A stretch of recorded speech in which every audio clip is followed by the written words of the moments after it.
La noche que cambió la historia de la humanidad no comenzó con truenos ni ejércitos.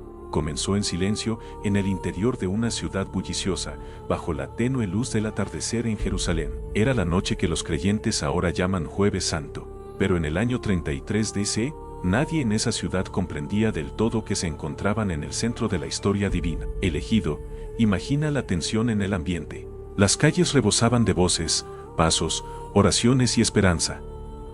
Jerusalén durante la Pascua nunca estaba en calma. Normalmente, unas 80.000 personas vivían dentro de sus murallas. Pero durante esta festividad sagrada, la población podía dispararse a más de 200.000. Llegaban peregrinos de Galilea, Egipto, Babilonia e incluso Roma. Venían porque la Pascua no era solo una celebración, era un mandato de Dios, un recuerdo vivo de la libertad, un recordatorio de que el Señor había rescatado a su pueblo de la esclavitud. Las estrechas calles estaban repletas de viajeros que cargaban corderos, cestas de pan sin levadura, tinajas de vino y manojos de hierbas amargas. Los mercados permanecían abiertos casi sin descanso. Los sacerdotes dentro del templo trabajaban largas horas preparando sacrificios mientras el humo se elevaba constantemente hacia el cielo. Ese humo se podía ver a kilómetros de distancia. Se mezclaba con el aroma a cordero asado, pan recién hecho, especias y vino que impregnaba cada hogar. Toda la ciudad vibraba de fe y expectación. Muchos creían que el Mesías largamente prometido podía aparecer en cualquier momento. Sin embargo, en medio de todo aquel bullicio y agitación, Jesús de Nazaret caminaba. Mientras otros se apresuraban por las calles, él se movía con una extraña calma. Sabía algo que nadie más comprendía del todo. Esta no sería una cena de Pascua cualquiera. Esta sería la Pascua. Durante siglos, se habían sacrificado corderos como símbolos de liberación. Pero esa noche, la sombra se encontraría con la realidad. La promesa dada a Abraham, repetida a Moisés, cantada por el rey David y pronunciada por los profetas, estaba a punto de cumplirse. Para comprender aquella noche, también hay que entender cómo se medía el tiempo en el mundo judío del primer siglo. Su día no comenzaba al amanecer como el nuestro hoy en día.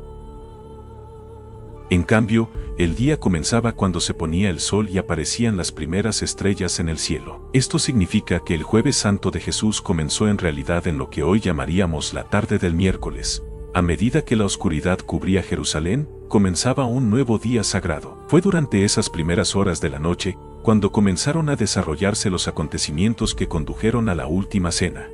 Ese mismo día, los discípulos se acercaron a Jesús con una pregunta práctica: ¿dónde debían preparar la cena de Pascua?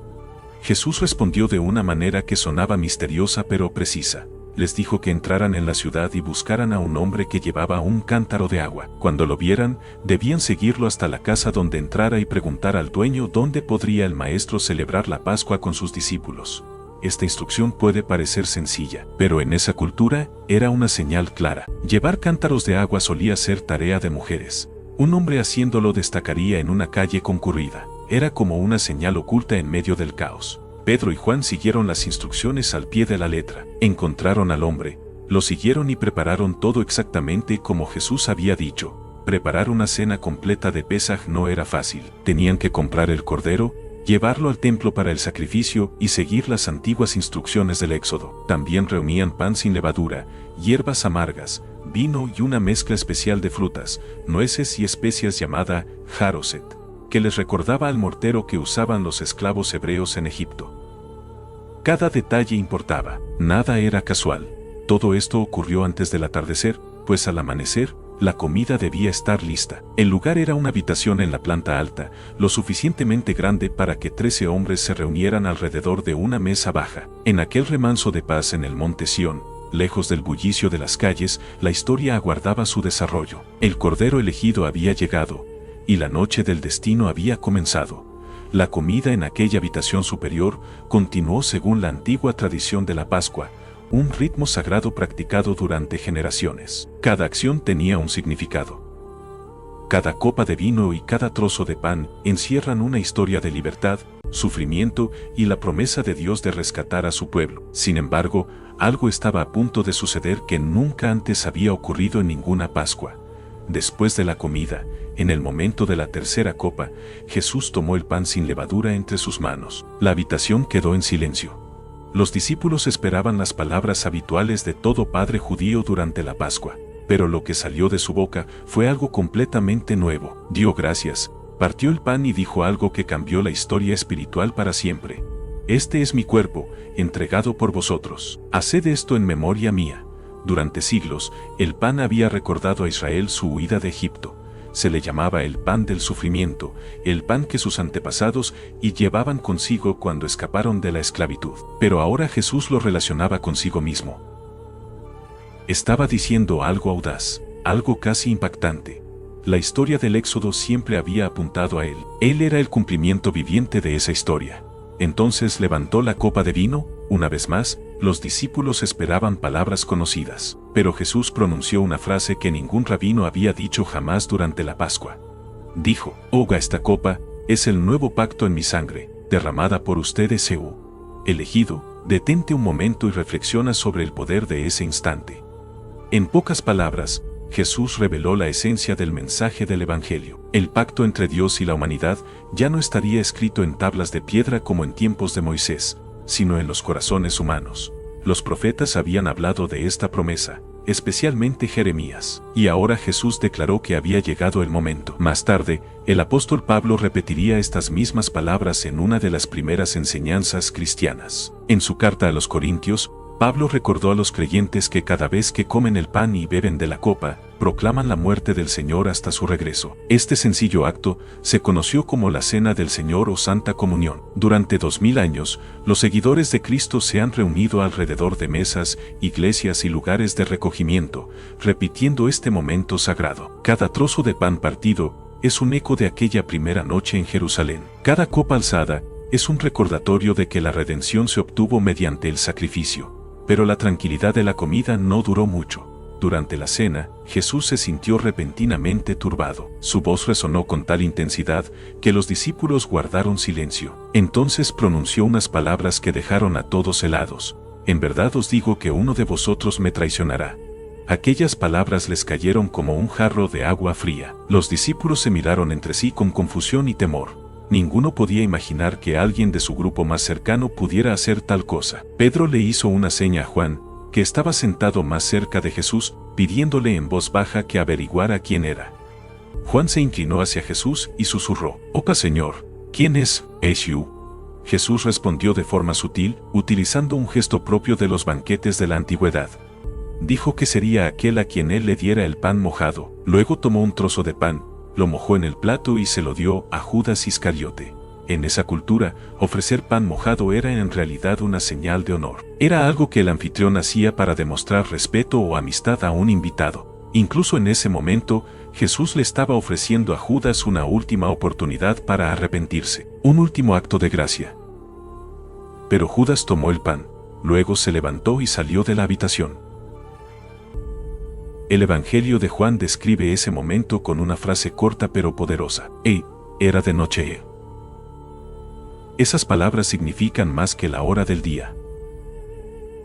En los escritos de Juan, la noche suele representar la oscuridad espiritual, un mundo separado de la luz de Dios. Judas salió de la habitación y entró en esa oscuridad por voluntad propia. Lo más sorprendente es que los demás discípulos no comprendieron lo sucedido. Algunos pensaron que Judas había salido a comprar algo para el banquete o a dar dinero a los pobres. La traición se desarrolló ante sus propios ojos, pero no la vieron con claridad.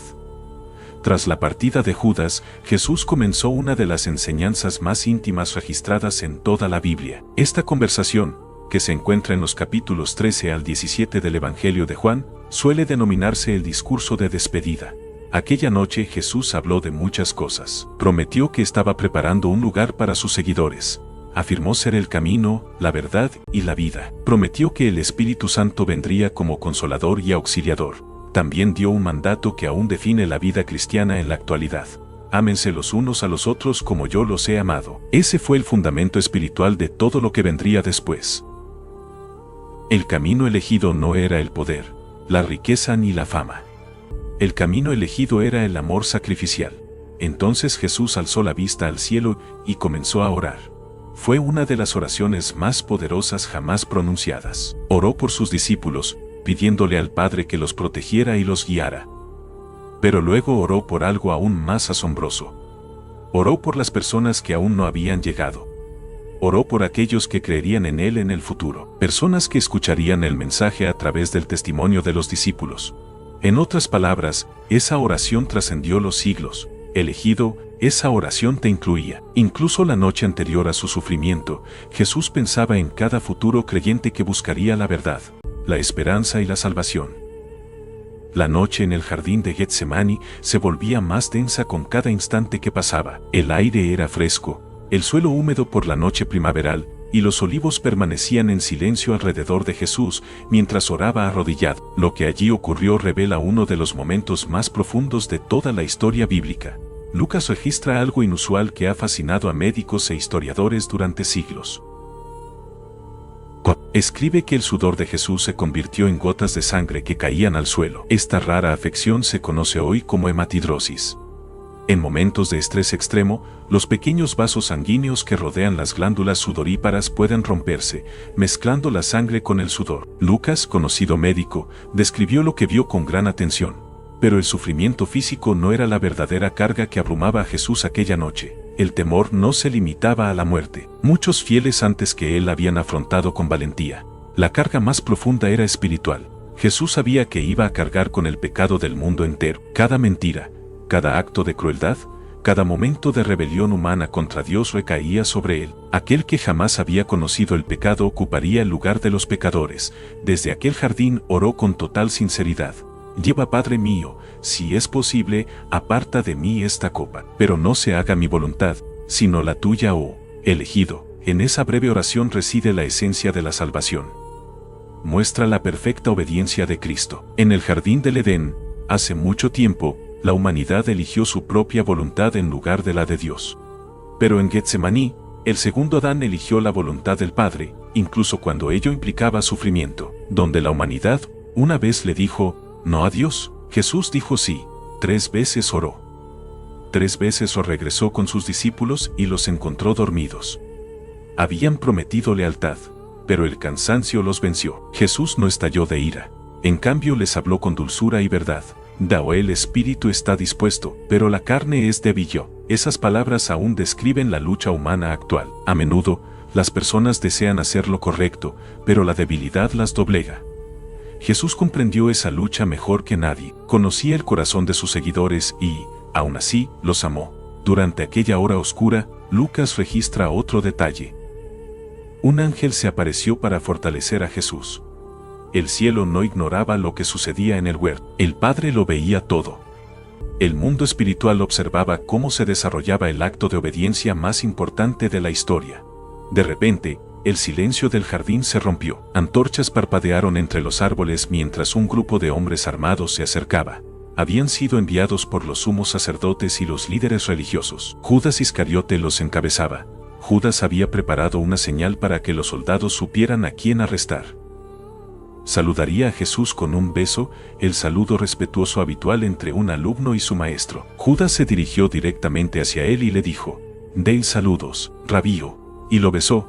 Jesús respondió con palabras que aún hoy sorprenden a los lectores. «Pero amigo, ¿por qué has venido yo?» Incluso en el momento de la traición, Jesús usó la palabra amigo. La gracia seguía presente frente al traidor. En ese instante, Pedro reaccionó con violencia repentina. Sacó una espada y golpeó al siervo del sumo sacerdote cortándole la oreja.